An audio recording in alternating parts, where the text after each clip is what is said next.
Elder Scrolls Online has finished its previous year-long story with the Gates of Oblivion a little while back. With it brought a return to the Deadlands and facing off against one of the greatest villains in Elder Scrolls history with the Daedric god of destruction Mehrunes Dagon. Now we are stepping into our next year-long story, which looks to be quite unique compared to everything we saw previously in the Elder Scrolls Online. On January 27th, we got our first look at what's coming with a global reveal event. And what is up guys, Andrew from the Den Men here, and today we will look at all that is coming in the year-long story of Legacy of the Bretons.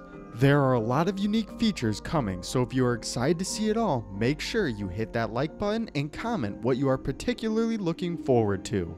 With that being said, there is a lot to go over in today's video, so get comfy, grab some Nord Ale, and let's get right into the video. Starting off with the brand new chapter itself, we have High Isle. A little recap for those of you who don't know, chapters are considered to be the big content drop that launches in the middle of its cycle. Since this is a year-long story, Legacy of the Bretons is split up into 4 separate DLCs, starting off with a dungeon expansion pack, then the full-on chapter. After that, another dungeon pack, and finally a zone DLC to wrap it all up. Continuing on though, High Isle is set in an entirely new area that we have never seen before in any Elder Scrolls game. It has only ever really been seen once on a map in the game Redguard, so there's a lot that they can do with a location like this. Set in the Sisters Archipelago west of Tamriel, here the main race will be the half-man, half-mer race, also known as the Bretons. From what we can gather, there will be at least 2 islands that will be explorable once the chapter releases, starting off with the main populated zone of High Isle. Then looking to the north, you will find the deadly jungle of Amanos. The whole island serves as a prison for any criminals against the people of High Isle. Consider it kind of like a lawless frontier. It will definitely be interesting to see where they take a place like this.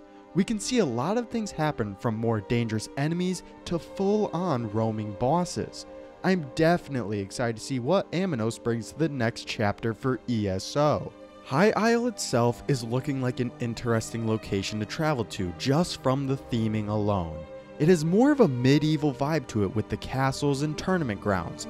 This is definitely the most fantasy-driven location we have ever seen, and will really show off the entirety of the Breton culture. The developers described High Isle as a place for the wealthiest in Tamriel and fits as somewhat of a resort destination. From the large waterfalls to the steep cliffs, the ESO team took a lot of inspiration for the environment from the Mediterranean area and truly looks amazing. The main city in High Isle is known as Gonfalon Bay, with dense city streets and buildings inspired by feudal Europe. There is also the coastal palace of Castle Navir found on the island, and underneath it all is the catacombs, which have a lot of potential for some unique secrets to find. Alongside the 2 islands we know of already with High Isle and Amanos, the dev team hinted at a possibility of seeing even more. It is likely that we could be seeing another island in the archipelago once the chapter launches. If we don't see it there, then we will definitely be seeing something in the Sisters in the 4th DLC for the year-long story, where we get a new destination to explore. Moving on from the geography that we will see in High Isle, there are a couple of story details that we know of already, starting off with who we will be seeing. The story this year is politically driven and is centered around the 3 Banners War. On the island of High Isle, secret peace talks are happening between the 3 alliances of the Ebonheart Pact, Daggerfall Covenant, and Aldemary Dominion. This has major consequences moving forward in the story because most of ESO has been about the war between these 3 factions. This is definitely a unique idea because if this ever was going to happen, then it could mean an end to the fighting in Cyrodiil. These peace talks are being hosted by the Society of the Steadfast, which is a new faction led by a wealthy noble from High Isle. All of this talk of peace doesn't come without its consequences though, because there are those who wish for the war to continue. Another new faction from High Isle is a secret society known as the Ascendant Order, looking to sabotage the Alliance's efforts for peace. Led by the Ascendant Lord and his chief lieutenant, the Ascendant Magus, High Isle is looking like more of a grounded story and one that fans will certainly enjoy. Alongside a new location and story, there are also a lot of interesting game features coming in the next chapter. Probably the biggest reveal being that of a new card game called Tales of Tribute. How it works is that it is a collection-styled card game played entirely in the world of the Elder Scrolls Online.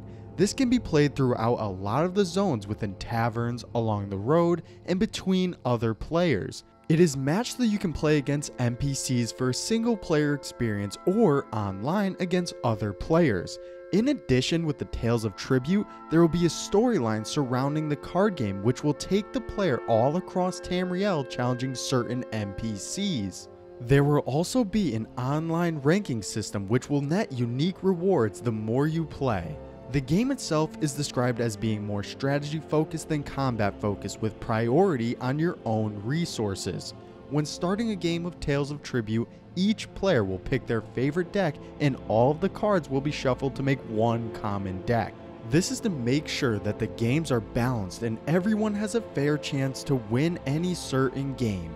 There's definitely a lot of potential here and could be a fun side thing to do when adventuring around Tamriel. Looking all the way back in Blackwood, the ESO team introduced a new way to play with companions, so you will never truly adventure alone. A lot of people liked having companions and what they brought to the table. High Isle will be adding 2 new ones to the game with the Khajiit Ember and the Breton Isabel. A little backstory on them begins with Ember. This particular Khajiit grew up on the streets of High Isle and is a little more morally flexible than the other companions we saw in the past. She is said to be somewhat of a sorcerer and could be a good long-range fighter. Our next one is the wannabe Breton Knight, Isabel. She is more of a tank with a sword and shield and would be adept at taking damage for the DPS players out there. We don't have a lot of other information on these specific companions just yet, so expect more sometime in the future. With every chapter's release, we see an all-new 12-person activity known as a trial.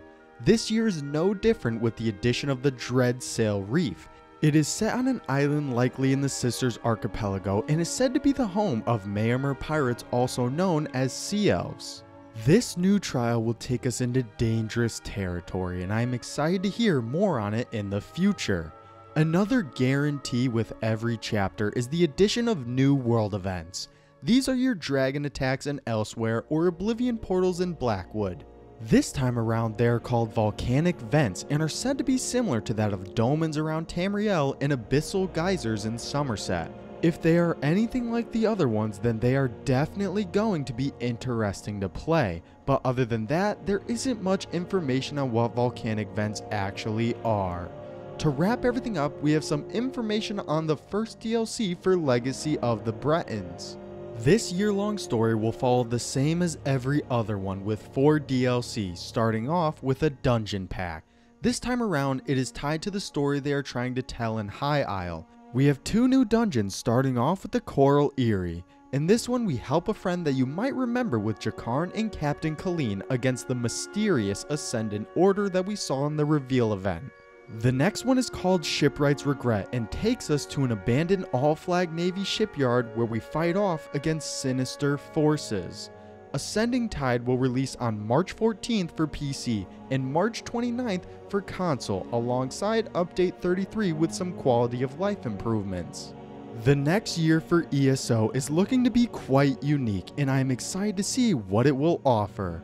High Isle has a lot of potential, from a brand new location to an intriguing story to be one of the best we have ever seen.